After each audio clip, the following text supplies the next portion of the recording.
Hey everybody, welcome to EverydayFI. I'm your host, Meghan Combs, and I'm here to tell you that you do not need a $1 million book deal or a famous blog to reach financial independence. By exploring the lives of everyday people pursuing FI, I'll show you how to forge your own path to financial freedom the everyday way.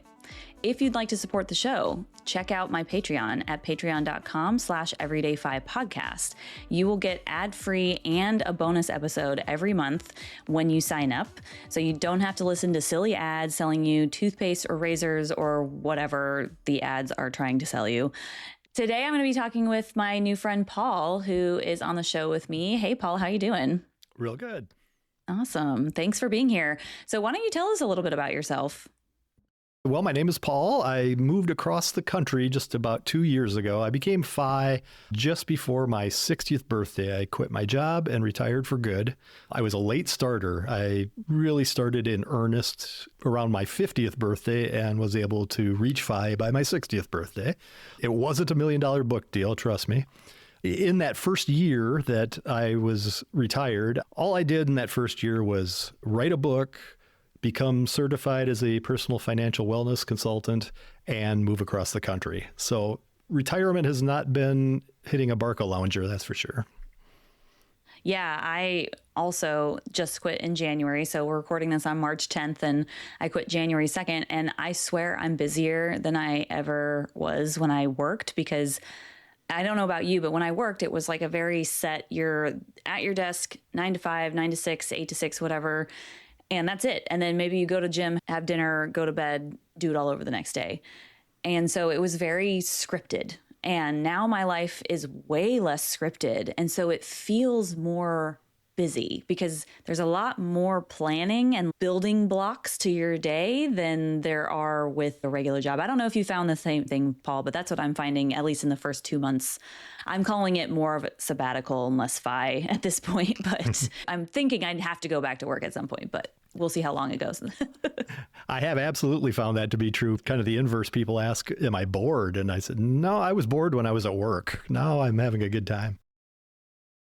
Oh, yeah, I was very bored at work. Well, it wasn't boring. I was just stressed to the point of not having fun at work. Yeah, so that's so interesting. You live in Tennessee now. You're from Minnesota.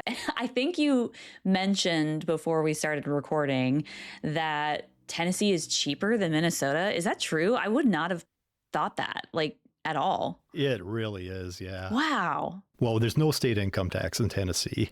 And Minnesota does have a pretty healthy one. The property taxes are where the big savings for us came in. And we didn't have a mansion in Minnesota or here in Tennessee, but we have comparable homes. And our property taxes in Tennessee are about 1/5 of what they were in Minnesota. Oh, wow. But the main reason for the move was getting out of those Minnesota winters. Yeah, I've never been to Minnesota, so I have no idea. I don't know. Is that why your property taxes are high? That's interesting. Was your insurance also higher than in Tennessee? It feels like everything. I'll give you a real quick example. The one that floored me was when we went and got our, when I say we and our, it's my wife and I, we went and got our driver's licenses for Tennessee. And I was floored that the total cost to get a real ID was $28, and it's good for 8 years. And I don't even know what Minnesota would be. Well over that for half the time, I'm sure. Wow. Okay. Interesting. Well, good to know. If anybody, people talk about geoarbitrage. That's why I'm kind of leaning into this a little bit, because I think it's sometimes we don't know where to geoarbitrage, where we can move to that is actually cheaper. Like for me, for instance, I would have thought Minnesota would have been a cheaper state to live in than, say, where I am in North Carolina. And that might be true. It might not be true. But given the fact that the property taxes are what they are, like maybe it's not. And so it's just interesting to hear that perspective. And so that's kind of why I'm leaning into that conversation. So thanks for sharing that with us. And did you move to Tennessee recently?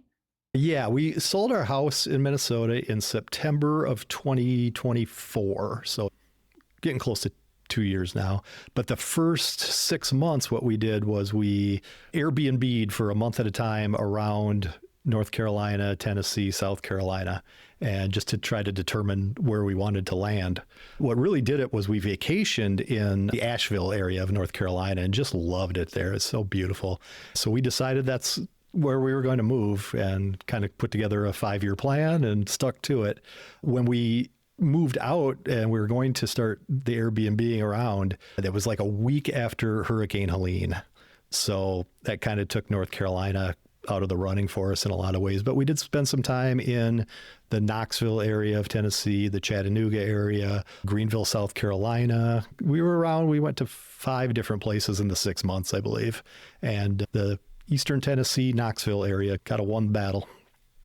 Yeah, that's an excellent way to do that because I'm watching this show called Hometown. Don't judge me, you guys. It is an HGTV show, but it's about this little town called Laurel, Mississippi. And they basically rehab a bunch of historic homes for people who are moving there, usually who are moving there from other places. They do locals as well, but they've got a lot of people moving there from California and New Mexico and New York because it's way cheaper, right? And it's just funny that there was a couple who moved from New York and they had never been to Laurel ever. And the day they got there was the day they were looking at houses to buy. And I was like, that seems extremely risky. I know you've seen Laurel on this TV show, but this is the TV show, y'all, because they said they're moving there because of the TV show. And this TV show has 10 seasons. So that's why Laurel is now very popular. And I was like, yeah, I'd want to visit maybe, but I don't know if I'd move there without seeing it, especially given that it's like 108 degrees in August. But I like the way that you guys did it, where you Airbnb'd, because you also are in like a house, so you can see neighborhoods and things like that. So that's really smart. That's really smart. How did you come up with that plan, that idea to do that? Well, largely my wife's idea, and I went along for the ride. Give credit where credit's due. Exactly. But it was a good way to do it. It had its challenges. Trust me. There was one Airbnb that we stayed at. Maybe I shouldn't say that. It might actually have been a Verbo. It was a long month. We were kind of out in the country in Tennessee. And I don't mind the country living, but we were just nowhere near anything. The place we stayed at had its challenges. And my wife is just a wonderful cook. And so to stay in a place that didn't have the kitchen that she's accustomed to, especially the kitchen utensils, she really struggled with that. So we're happy to be settled now. Yeah, that's awesome. And I know that you are also BFFs with Bill Yount from Catching Up to Fi, from what I understand. And you were on his show, so that's kind of awesome. Do you guys live close to each other? He is more in the town of Knoxville, where we're out more in the country. So we're probably half hour, 45 minutes away. Yeah, that's pretty close. East Tennessee does have a nice Choose FI meetup group that we participate with, and Bill does as well. But yeah, I've gotten to be very good friends with Bill. He's a wonderful guy. Yeah, he and I are buds. That's awesome. Cool. Okay. So you FI'd just before your 60th birthday, which, okay, it's early retirement. We're just going to call it what it is because most people don't retire until they're 70 these days. My mom pushed it to 66 when she could have retired at like 63, but she had the one more year syndrome.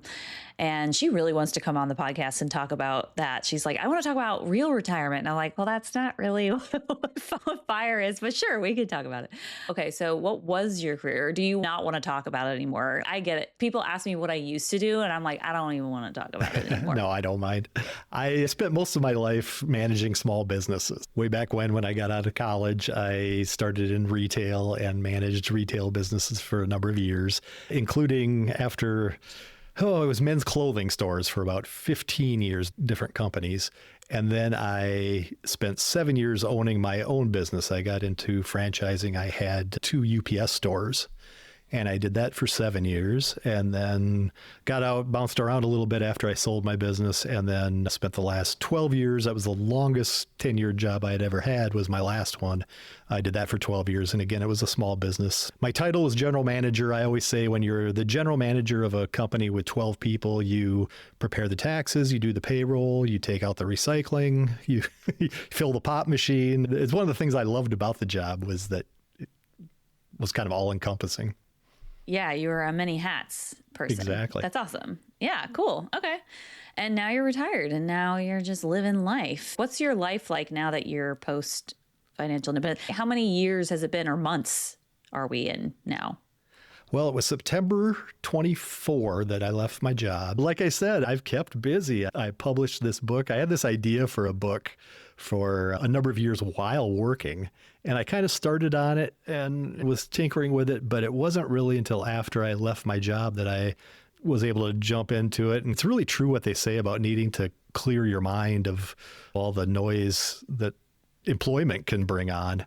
Because once I left that job, I went through the certification program for financial coaching, and I wrote this book, and I was able to just really dive into it and give all my attention to it. So being job free is a whole different life. You asked what I'm doing now that the book is out and everything. We're settled into this house. We've been in this home in Tennessee for a little less than a year. And so we're still working on it. It was a bit of a fixer-upper. We still got things that we do and little projects. I've got a large backyard, and I actually enjoy mowing the lawn, believe it or not. So little things like that. It's a pretty relaxing, peaceful life, and I love it. Yeah, that sounds really nice. It's the idyllic post-fi life. But I love how you took on like a large project of writing a book right after you quit working. It just goes to show you that it's really hard to put down that productivity right when you stop working. I totally fell into that as well myself. So the book a little bit, let's just talk about that. I know we said in the intro, like, oh, you can reach FI without $1 million book deal. But this is not $1 million book deal, but it is such a cute book. It's Once Upon a FI, and it's introducing financial independence through classic stories, tales, and fables, and is also illustrated. And it's really beautiful book. Do you want to talk about it a little bit and tell the audience about it? Yeah, this all is in the introduction of the book as well. But I went to a Camp FI. My first Camp FI that I attended was in 2018. And it was the first one in the Midwest in Minnesota. And so I think because it was the first one in that region, and in 2018, there were fewer Camp FIs than there are now for sure, but it was kind of a who's who of FI dignitaries. J.L. Collins was there, Carl Jensen was there. I could go through a whole list. There were just a lot of really interesting people. So I got to meet some of the big wigs without even knowing who they were at the time, because my wife was really more the introduction to financial independence to me than the other way around. But I learned from that trip that I needed to read The Simple Path to Wealth, which I did right away. And learning that J.L. Collins had written that book, starting with letters to his daughter, really inspired me. And I started writing letters to my daughter. And I committed to her one day. I said, I'm going to start writing you letters once a week. And I sent them like the old fashioned way, snail mail. And I did it once a week for just over 2 years. So I wrote her just over 100 letters, mostly about finance, about taking care of your personal finance. One of those letters was a reminder to her that when she was about 11 years old, I took her to a play that was a satirical version of A Christmas Carol, with the Scrooge and the ghosts of Christmas past, present, and future. And in the letter I wrote to her, I said, think of your spending that way. How much are you spending on that spirit of spending past? You bought that cup of coffee on a credit card 6 months ago and you're still paying for it. The car payment you just made on the purchase of a car you made 2 years ago. And then the spending present. You stopped at the convenience store on your way to work today and bought an energy drink and plumped down cash for it. And then the spending future. And of course, I encouraged her to tilt as much as she could towards the spending future, towards her 401k and Roth and investment vehicles. That idea made me think, maybe I should just write an entire new reimagined version of A Christmas Carol and call it A Spending Carol. And then that led me to think, okay, well, there are other fairy tales and fables that kind of have a FI theme to them, or could. So I wrote Chicken Little. It's not the sky that's falling, it's the stock market. Don't panic. And there's a total of 7 different fables and fairy tales in there, along with a poem and my story. And thank you for the compliment on it being beautiful, the book itself. It was really important to me to do this right. I didn't want just some low quality paperback version that gets printed by Amazon the second you order it or whatever. So I actually did go to a printer. I hired an illustrator who did just a beautiful job with some of the illustrations in it. I didn't use AI at all for any of that kind of stuff. So I really wanted it to have kind of that feel and look of a fairy tale book that you might have had when you were a kid. Yeah, and you can really tell that you put a lot of effort into it and that it's not AI drawings. You know, everybody has their fingers and toes for one thing. And then it feels nice in your hand. It even smells good. When I was just like flipping through it as you were talking, and it smells good. I mean, if younger people are listening to this, they're probably like, what, books smell? But older folks probably remember the smell of what libraries smell like and what actual physical books smell like. And they smell musty, just not musty in a bad way, but musty in like an old, comforting way, and almost like your grandparents' house or your grandparents' sofa or something. It's just so nice. And yeah, how did you get that smell in there? No, I was just kidding. I didn't. I went for the look and the appearance and the pictures. I didn't do anything about the smell. It just happened to work that way. That's awesome. Yeah, but it's beautiful. It's one of those books that you want to put in the front of your bookcase. I tend to do my books like all where the spine's showing, and then I'll do one or two where it's the front face is showing, kind of like in Barnes and Noble. And this is one of the ones that I would do that with because it's so beautiful. So for the audience of this book, would you say it's children and adults, or is it mainly for children and then adults read it to children? Like, what were you intending? You know, I'm calling it a personal finance book for people that never thought they'd read a personal finance book. The goal behind the book is to introduce the financial independence community and just get someone to read that book and go down the rabbit hole. I keep thinking of people that I talk to in the community, and so virtually everybody I speak to, and you can probably speak to this better than I do since you talk to so many people. There aren't many ways to find the FI community other than the FI community itself. If you ask people how they found it, usually it's Mr. Money Mustache or J.L. Collins, or, you know, you go back to those types of things. You will hear the Dave Ramsey people that kind of take that next step into our community. But I had a former coworker who's a current friend that I kind of used as the prototype reader for this because she knew I was involved. She knew I was interested. She struggled with money and she'd ask me different questions. And I was always turning her on to different podcasts and blogs and books to read. And it always just sounded like a textbook to her. She just couldn't get through it. And I just felt like maybe there's a need out there for something like this. That's just a really easy read, simple, takes you back to your childhood. You know, you're reading about the three little pigs and you might get a little money advice out of it. So like I said, people in the FI community that really know this stuff probably aren't going to learn much from it. Hopefully they'd be a little entertained by it and know someone that could really use it. Yeah, that's great because it is hard to introduce people to financial concepts without overwhelming them.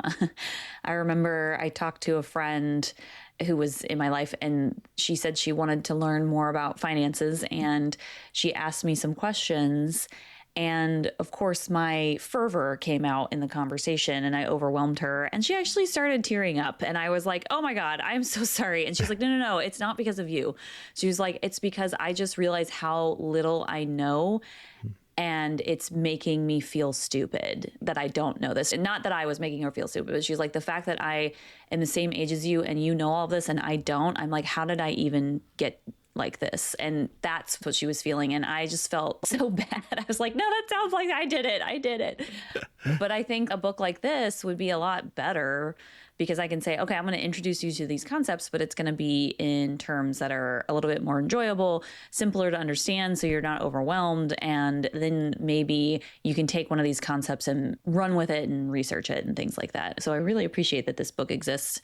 And you were talking about the pipeline to the FI community. Yeah, the most common one that I hear on my show is the Dave Ramsey. When people get into a lot of debt and then want to get out of the debt, they find the Dave Ramsey baby steps. And then from Dave Ramsey, they usually find Mr. Money Mustache. I don't know exactly that connection there, but that's the next one that they find. And that is the most common. It's not everybody, but it's definitely when I hear most people, I'm like, there's Dave Ramsey again. There's Mr. Money Mustache again. So yeah, that's the common one. So, well, if you ever hear of anybody reading my book and then that's how they got into it, let me know because that's been my ultimate goal. Yeah. You used two words earlier that really hit home for me on this, and that's overwhelmed and intimidated. And these concepts do intimidate people. They really do. And so I thought that's the person this book is really written for because, you know, what's less intimidating than the three little pigs? Yeah, yeah, really. Cool. That's really awesome that this is how you spent the initial part of your FI time, post FI time. So thanks for sharing that.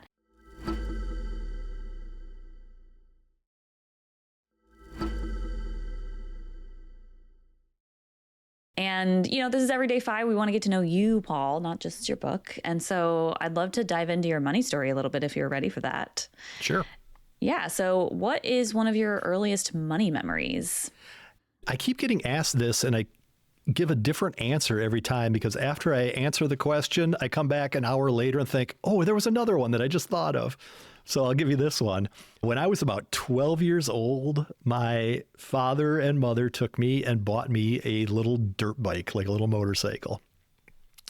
And I can't remember how much it was, $400, something like that. But my dad was writing the check for it. And my mom said to me, she goes, be sure you really thank your father. Do you know how much he has to work to pay for something like this? And I remember saying, no, how much? And I don't think she knew. And I never got the answer, but it was my first venture into equating time and money together. I really remember that one. But beyond that, the learnings, the teachings of finance to me when I was young were maybe halfway there. I learned a lot about staying out of debt. I learned a lot about money's important and things like that. I never learned much about investing or saving. I was never even told, save 10, 15%. So basically that's how I lived the early part of my adult life, or most of my adult life, was not in debt, but not saving either, just kind of paycheck to paycheck type living. I'm fortunate in that I've never been a keep up with the Joneses kind of person. I've never had to have a new car, or back when we wore watches, I never had fancy watches or things like that. Even to this day, my current phone is an iPhone 11. So I never had that. So there were certain things about FI that I was kind of a natural to, but others that I wasn't, especially the investing side of things, until I met my now wife, who has every natural instinct of being a FI person. And so together we took about a 10-year period and really, really saved and met that FI threshold pretty quickly. Yeah, that's pretty awesome. And we'll get to that story, but I don't want to jump ahead. Yeah, that's awesome. So I think it's cool that as a child, you saw the importance of that connection between your dad working for the money to buy this bike for you. And maybe I was just a selfish kid, but I feel like if my mom said stuff like that, because she used to say stuff like money doesn't grow on trees, and I never really thought much about it. I mainly just thought that's an annoying thing my mom is saying. Like I never really thought much. So it's cool as a child that was already something that resonated with you. So it's funny that you say you were late to FI, but it's like you were early in the game of the mindset it takes. So that's pretty cool. And so how did your parents kind of talk about money, or do you remember them having any sort of money conversations in the household? Was it like a stressful conversation? Was it pretty upbeat? Was it neither? Was it neutral? Do you have any memories like that? Not really. There was very little conversation about money when I was growing up. It was one of those, still is, I guess, but it was definitely one of those kind of taboo subjects. You don't tell how much money you make or what this cost or anything like that. My upbringing was a pretty typical middle-class suburban upbringing. We didn't want for anything, but it's not like we were living rich either. But like I said, the reason I started writing those letters to my daughter and really being intentional about having these conversations with her was because I missed out on that. It took me till I was in my late 40s before I started thinking, hey, this investing thing's probably a pretty good idea. Yeah, I understand that. They don't teach it in school. They don't teach it at your home. So where are you supposed to learn it, Right. And especially investing has gotten a lot more accessible in the last 15 years, 20 years, with the invention of the internet. I guess that's like 30 years. Or just investing websites. It didn't used to be like that. I forget who was talking about this, but I think it was on If Books Could Kill. There's this podcast I love called If Books Could Kill. And they were talking about day trading. And they were like, wait, how do you day trade in the 70s? What do? Call your broker all the time? And then you're paying like $500 to trade something. How does that work? And so it was just funny because I didn't even think of that, like how easy it is these days to do it and how much knowledge there is out there and how much misinformation is out there too. How many scams are out there now? Well, and I have to give my parents a little grace too, because I'm 62 years old now. So when I was a little kid, the 401k didn't exist. The Roth IRA did not exist. So, it makes sense that I didn't learn about those things as a kid because they weren't out there yet. Yeah. Did your parents have pensions? Is that how that worked? No. My dad had a big, and again, it was kind of a taboo subject, so my knowledge on all the details is pretty limited. But my dad had a pretty good stock option plan at a company that he worked for his whole life. He worked there for 40 years. And that company went bankrupt shortly after he retired. So that... Oh, that hurts. Yes. Yeah. Fortunately, he also did some investing. He's no longer with us, but I still manage my mom's finances now, and she's doing just fine.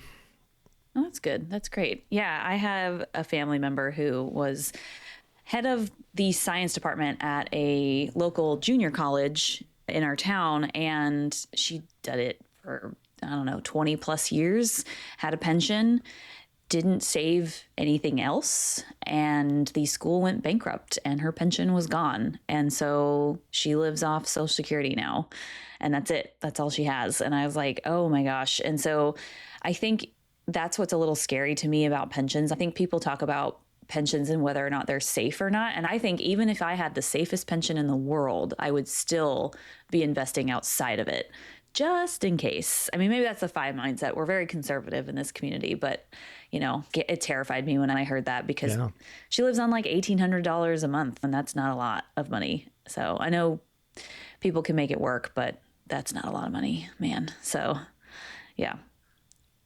How did your upbringing, do you think, shape your financial philosophies as an adult? And let's talk about the adulthood prior to finding the financial independence movement. Let's talk about that time period. Yeah. Where it came from, I'm not sure, the avoiding debt part, but I'm very thankful for it. I think the key with the avoiding debt portion was that once I really decided I need to buckle down, I need to start investing and saving and get prepared for my retirement days, starting from zero as opposed to however far you might be in the hole is a pretty big deal. So I was able to get started right away. I thought of another childhood memory that comes to me all the time, and that is... Oh, yeah, let's hear it. Yeah, my father and his father-in-law, so my mom's dad, my grandfather, we would go out to dinner all the time, me, my parents, and my grandparents on my mom's side. And after every meal, my dad and my grandfather would argue about who was going to pay the check. Every single time they would argue, and they wanted to. They would, no, I got it. No, you got it. No, I've got it. I've got it. You bought 3 times ago. I'm buying it this time. And I think that did shape me because I find myself doing it all the time. I go out with somebody. Nope, I've got it. I've got it. I'm a pretty big tipper still to this day, maybe for that reason. I don't know. All of the service people, thank you.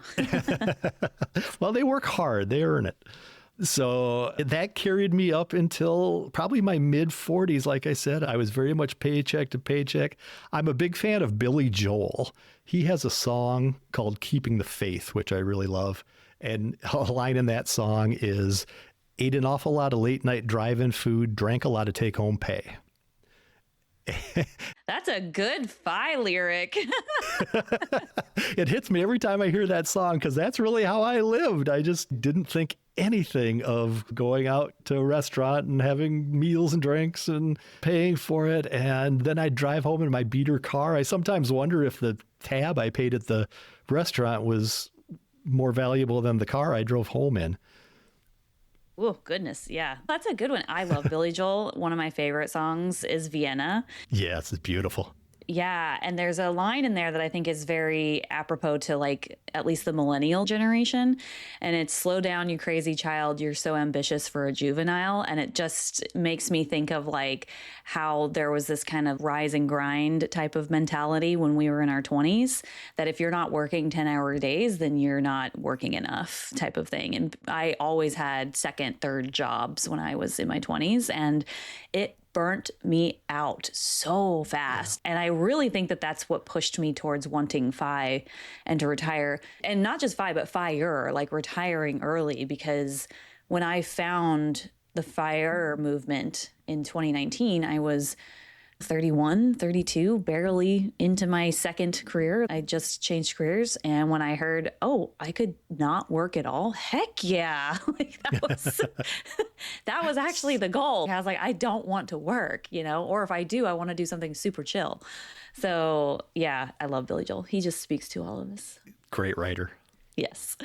Now that song is in my head.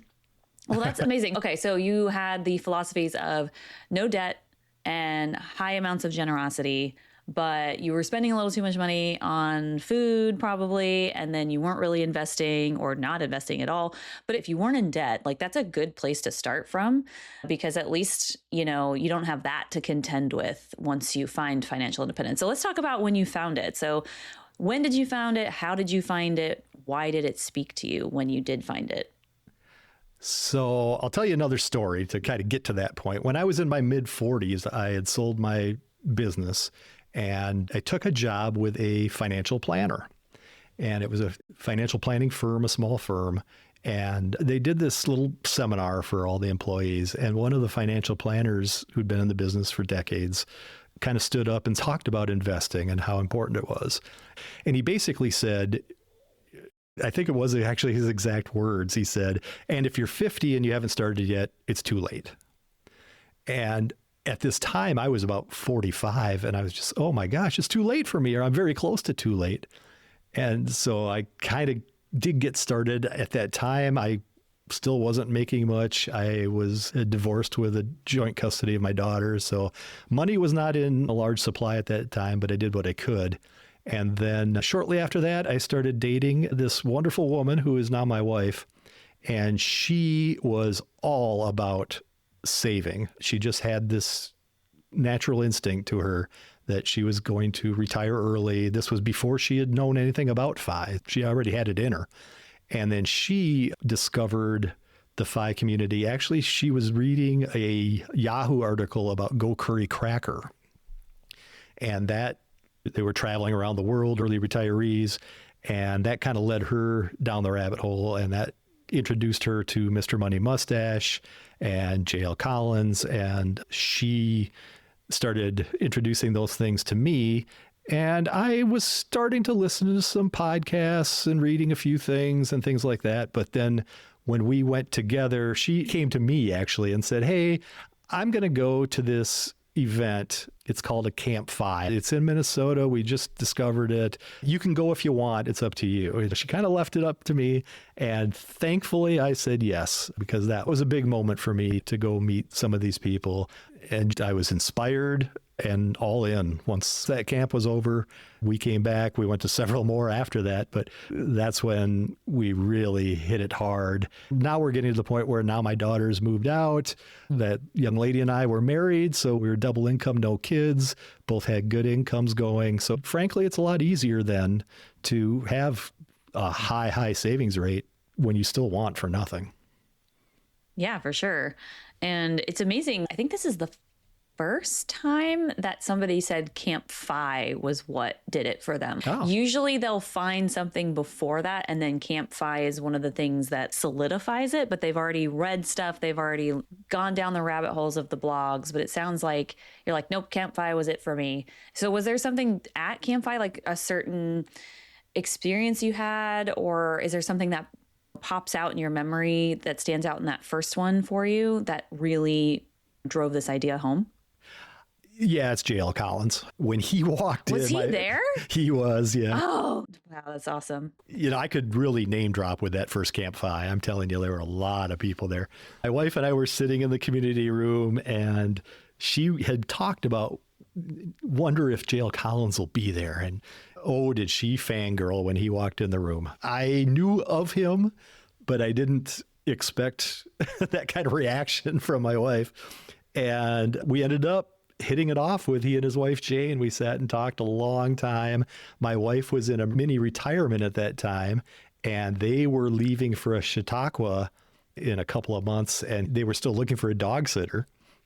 So my wife said, I dog sit all the time. I love dogs and I'm not working. And so she took on the challenge and went and dog sat for the Collinses for those couple of weeks that they were at Chautauqua. And we've become friends with JL and Jane now. And The Simple Path to Wealth is really what kind of did it for me. Yeah. Yeah, it's a great book. It's one of the first ones I read. I actually gave it to my mom to read, which was so funny because at the time, I think she was 63, 64.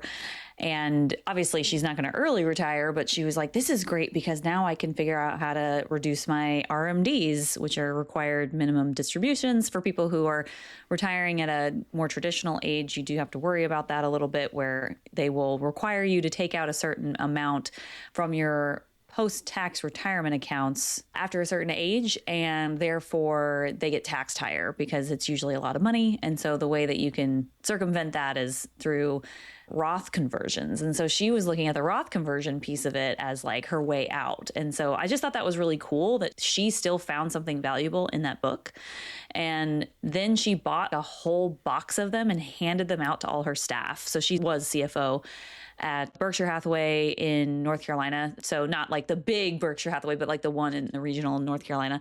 And yeah, she gave it to all her staff, and hopefully it helped some of them. So yeah, JL Collins' book is really, really magical. I remember giving it to somebody who was 22 or 3 at a software startup that I was at, and he read it cover to cover in 2 days, and he said, oh my God, thank you for this book. It's changed my life. And I was like, man, I wish somebody had given me this book at 23. No kidding. I wish I'd read it 30 years earlier, but it wasn't out yet. So, well, I probably wouldn't have listened at 23. All I wanted to do was buy alcohol all the time. So, yep. Anyway, food, clothes. Yeah. So, but that's pretty cool. So you're like BFFs with Bill Yount. You're BFFs with JL Collins. Like, I hate it when people go on podcasts and name drop, and now here I am doing it. That's okay. That's okay. I like to talk about how Brad from geoarbitrage actually named my podcast. I am terrible at naming stuff. Yeah, but it was him and the Donegans had their extraordinary life event that happened in Vegas a couple years ago. It was like April 2024. And that was the first time I met him and the Donegans. And out of that is what came the idea to start this podcast. And that event was only about 80 people. So we got everybody's numbers. We were on WhatsApp. And so I was talking to the two of them, Alan Donegan and Brad Barrett. And I was like, I am struggling to come up with a name. I have this name that's like this Instagram thing that I do, but I'm not sure it makes a lot of sense for a podcast. And so Alan was throwing stuff around. And then Brad was like, how about EverydayFI? And I was like, oh, yeah, because it's everyday people, right? And I was like, yeah. And he's like, yeah. And I was so I cannot claim the name of this. It's definitely Brad's name. So I definitely stole it from him. But I try to give him credit whenever it comes up. So yeah. We've talked about that Camp FI and the Simple Path to Wealth, but Choose FI was a biggie for me too. During the accumulation phase for me, I'd never missed an episode. I mean, the second it came out, I listened to it without question. I actually quote Alan Donegan in my book. I don't know if you saw that, but I love his quote. I did see it. He says that quote during his extraordinary life events all the time. Well, I participated in Extraordinary Life. Oh, okay. I have the certification for completing it. Oh, sweet. That's cool. And I got to meet Alan and Katie at Economy last year. They're so fun. They're really cool people. They are. His quote is, everything you want in life is outside your comfort zone. If it was within your comfort zone, you'd already have it. Alan Donegan. Yeah. 100% it's so true. Good. Chills. Yeah, they're great. They're so much fun. He made me come up in front of everybody for his most recent Extraordinary Life event, which was in Richmond, I don't know, 2-3 weeks ago, something like that. It was the beginning of February. So actually it was about a month ago. God, it's been a month already. That's insane. And it was funny because he was talking about identity. And I had a question for him. I was like, how do you square having something like depression or anxiety with identity? Because it's not part of who I am, but it is a big part of what shapes who I am, right? It's how I interact with the world, and it's not something that I can necessarily control. And he was like, I want you to come up in front of everybody and talk about it. Is that okay? And I was like, oh my God, okay, sure. So I came up and talked about it. He asked me how it manifests, and I said, well, sometimes I'll be in a social situation and I'm a very authentic person in the moment, but then I'll go back to my hotel room or home or whatever, and I'm analyzing the conversations I had and everything that I said. and all of the things that I said that might have angered somebody or made somebody not like me. And so therefore they aren't going to want to talk to me anymore or aren't going to want to be my friend because of this one thing that I said. And he was like, wow, that's a lot of effort. And I was like, yeah, it is a lot of effort. And it was just very interesting because I had so many people come up to me and be like, me too, me too. So it was a really, really cool event, really cool experience to do that, even though coming up in front of people, of course, is not exactly great for anxiety, but it was fine because it felt like a bunch of friends. You did well. Yeah. Well, it was a bunch of friends, you know, it wasn't too bad. So anyway, that was a huge tangent.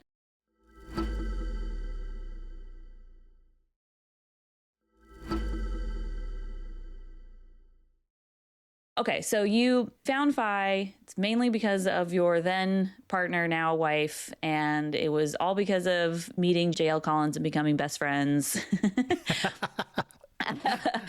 So I guess, why did you want to reach financial independence for yourself? I know your wife definitely wanted to do that, but what was it about it that resonated with you? I think for me at that time, it really was my age. You know, I was pushing 50, 52, what have you, and had very little saved. Mr. Money Mustache's savings chart with, I don't know the numbers off the top of my head, but you save 75%, you retire in 3 years, whatever it is. That one really hit home for me. Going back to that conversation with the financial planner saying 50 was too late.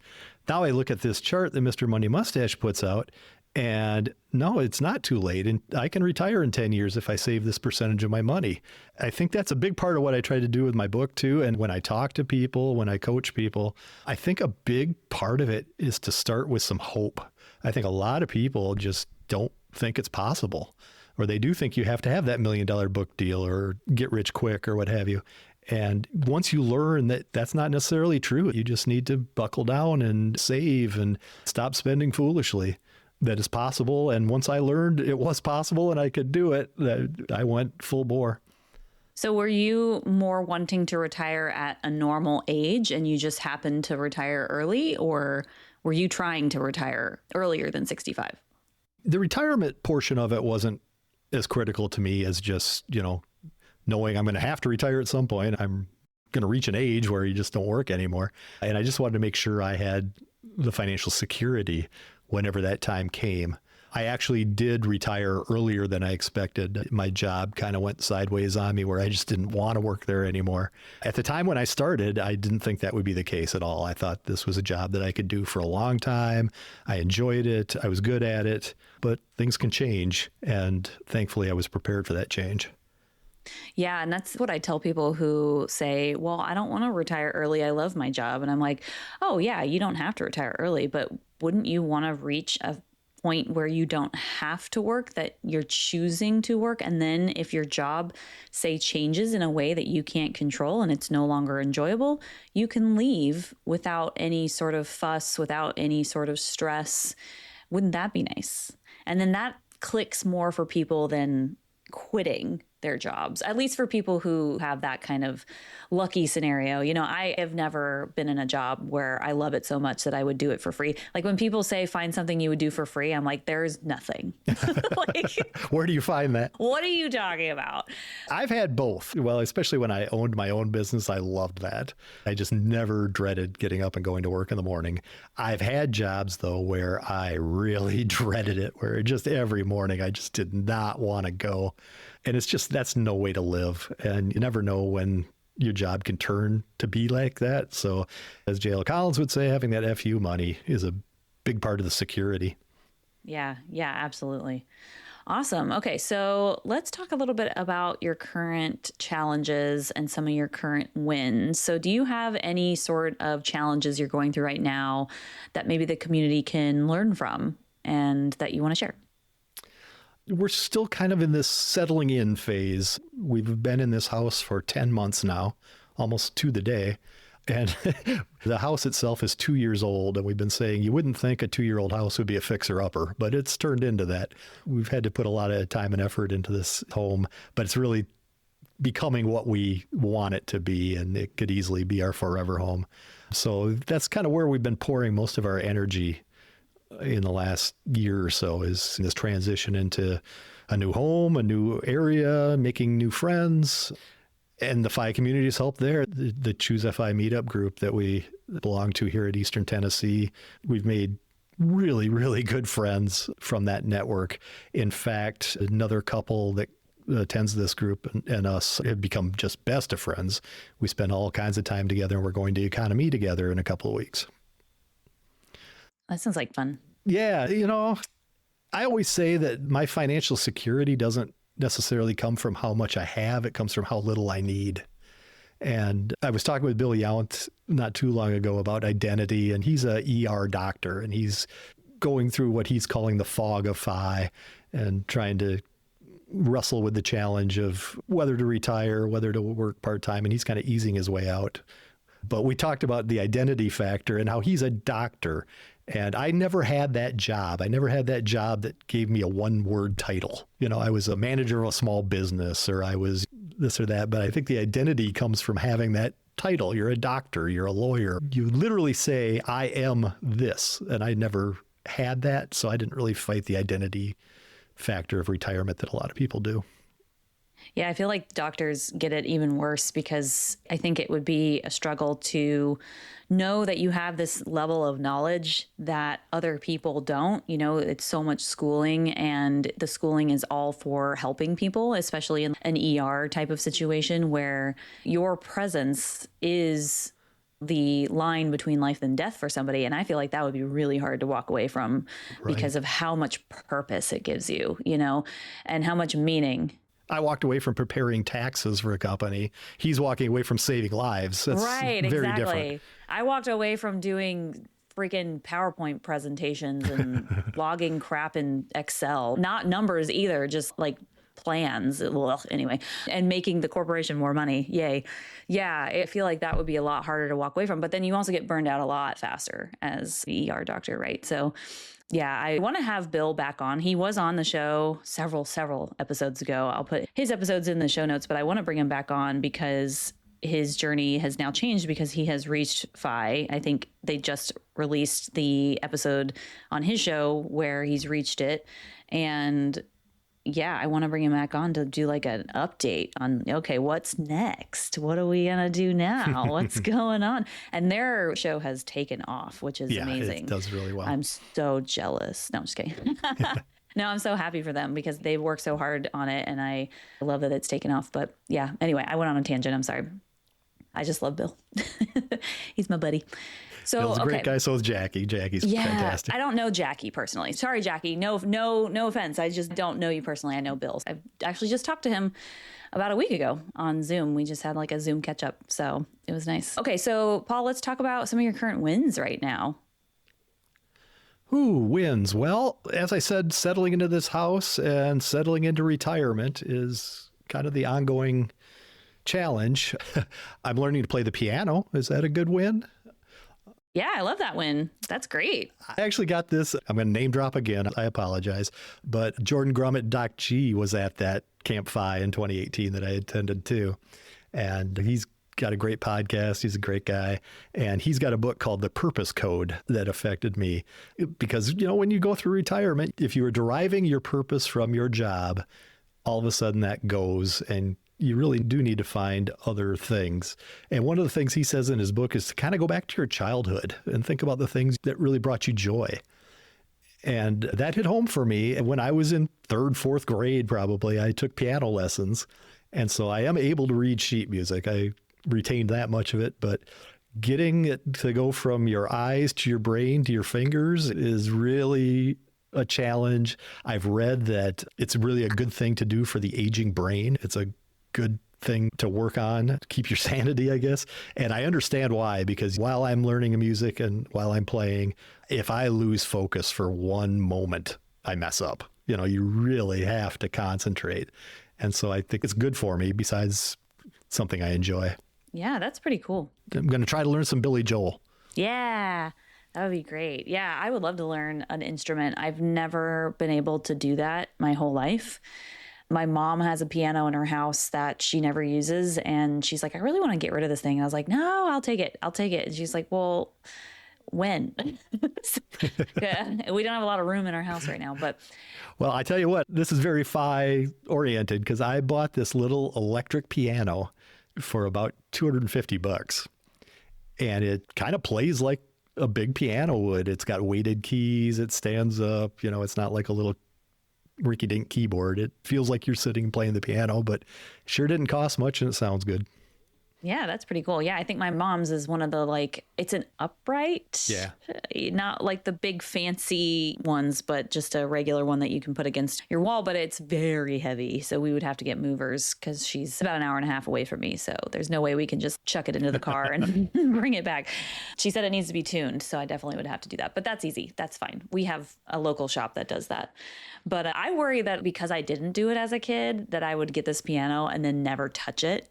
So, but my husband might do it. He's musical. He's a drummer and he plays a little bit of guitar. So he'd probably play on it some. So, well, I love that. So you said you went back to your childhood to look for things. It's funny that you said that because these last 2 months, there's a place here in Durham called the Durham Arts Council, and they have art classes and creative classes. Basically, it's not just art. And I took an oil pastel class the other day, which was my medium that I really loved in high school and college. When I was a kid, I loved drawing. And so I took that class. It was fantastic. I'm also taking a creative writing class because I loved doing that as well. I'm not a good writer at all. I kind of actually don't like writing. And so I want to like it again. And so I love that you said that because that's exactly what I'm doing. And Very good. I can tell that it's what I want to be doing because I'm excited to go to the classes. There's certain things that I'm testing out. And when I am not excited about doing it, then I know, okay, maybe this is one of those things that I tested it out, not for me, try something else. So yeah, I love that advice. So good. So good. Any other wins that you want to share before we move on? I'm just trying to think of what else I'm doing here in my free time. I'm also a pool player. I got a pool table on Facebook Marketplace. I just got that installed a few months ago, so I've been playing a lot of pool lately. I've played in a lot of tournaments. I actually got to play one game one time against the number one player in the world at the time. I really love the game. How did you do? I broke the balls, didn't make anything, and then he ran the table. He just shot everything after that. But I did. It was like playing one hole of golf with Tiger Woods. You could say you did it. Yeah, I was like, you went once. Man, am I name dropping a lot. Oh, it's okay. It's okay. That's awesome. That's hilarious. It's because now you get to have that story because how much fun is that? Exactly. Yeah, that's great. But I've played a lot of tournaments over the years, and it's one of those things where it's the most relaxing thing in my life. And it always has been. I've had a table in my house for about 30 years now. I just got this new one. But it's always been one of those things that's been like meditation for me. If I've had a bad day, things are bothering me, whatever it might be, throw the balls on the table, start knocking them in. Everything seems to go away for a while. Yeah, that's great. And if you ever get grandkids, they will love it. We had a pool table at my grandparents' house and we played it all the time. Yep. And it was funny because where they put it in the basement, they put it underneath the lowest part of the ceiling. And so whenever, somebody would make a ball in, we would have the stick in our hand and jump for joy, and then it went straight into the ceiling. So there's all these blue outlined holes in the ceiling above. I don't think they ever noticed. They never got mad at us, but we were always like, oh, another one. That's when I started playing, was in my grandparents' basement on their table. Oh, that's so cool. Yeah. So, again, Doc G's right. It comes back to the things you did when you were a kid. It comes back to the kids. Yeah. Yeah, exactly. That's so much fun. Okay, so we're coming towards the end of our time here, but I can't let you go until you leave us with a life hack, recommendation, or learning that the community can take advantage of, walk away with, to take action on today. Oh, the biggest piece of advice I think I have is just try to get involved somehow in whatever way you're comfortable, whether it be going to a Camp FI, which is what did it for me. There's all these meetup groups around the country now for Choose FI. Catching Up to FI has meetup groups. I just think once you get in the network and you get meeting people. You get to realize that even the bigwigs, the J.L. Collinses of the world, they're people. They're normal people that figured it out. And I always go back to the saying that you're the average of the 5 people that you spend the most time with. Well, if you spend a lot of time listening to 5 podcasts and things like that, you're going to get smarter. Yeah, absolutely. I love that you count listening to podcasts as the people that you surround yourself with, because I definitely do. Well, it's true. I mean, if you're listening to podcasts 4 or 5 hours a day, they are the people I spend the most time with. I totally do.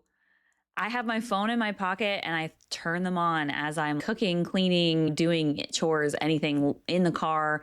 Even when I'm working out, I mean, I'll listen to a podcast if it's a workout that I'm doing by myself instead of music, because I just love podcasts so much. And when my husband is out of town, I throw them on to also fill the home with voices so that it doesn't feel like I'm totally alone and it feels like I'm hanging out with my friends. And I just wish that I could also say things as they're having the conversation. That's the only downside, is I can't be like, yeah, and I just have to sit there and listen. So, but yeah, that's a great piece of advice. Well, Paul, thank you so much for being on here. If people want to reach out to you, learn more about the book maybe, or about you, where can they find you?